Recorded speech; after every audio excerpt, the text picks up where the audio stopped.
Serun Pui Voice channel lo clear tu song song te in zabain chibai ka bu ka chu he channel hi dan le shai in thil hriat na tur mun ni in dan hriat lo na awanga hars na kan to thin sutkian ani theina na siam ani he channel lo clear tu song song ten midang ten zaw zaw ka dan le shai te an lo hriat theinan like share le comment te lo pesel turin kan in nge na lo subscribe turin kan in ngen buke tun tuma hian thuro chia siam dan kan sei do na mi tai ma chuan a hun lutak holam taka khoral mai lovin thei top chua na thokin atule fate tan in le lo sum le pai ro a khol khom thina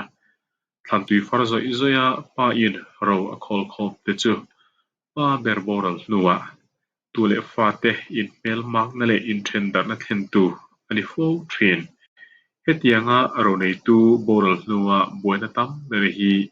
thuro chia mu mal le rin tlak siam lo wang ani fu awangin tun tuma hian dan vita ting zo taka thuro chia siam dan kan sei no ni Mizo Marriage, Divorce and Inheritance of Property Act Mizo in trend Mizo in nei in trend le ro khom dan sang hi som pali chang som hi pakuain thuro chia siam dan nia asoite tuna kan soi kan ngai thang mi tu po dan beta kum tling chin chuan hriat pui tu pahnih tal om lain ziakin thuro chia siam thei thuro chia pakhat aya tam asiam ani chuan ananung ber chu rin tur aniang ti luina te vauna te inbum na te noya thuro chia siam chu thutlinga pom ani lo hriat pui tu chu rilfim sound mind ani tur ania danin kum tling ati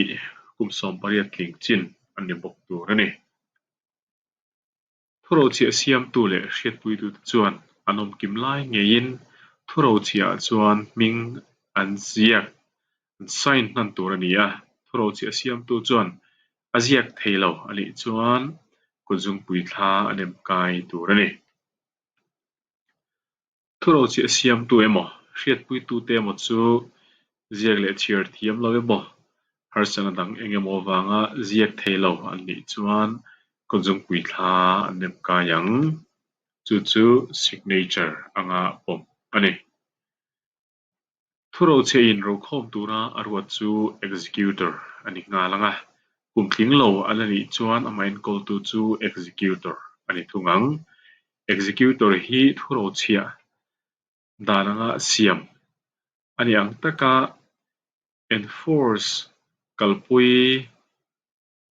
tura thunei na nei tu ina ani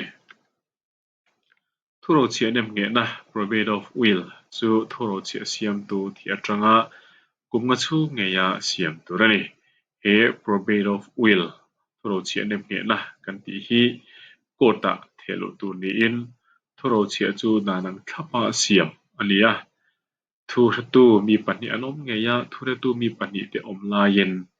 he thuro chia hi danin asoyanga siam ani e ya nem nge na case na ani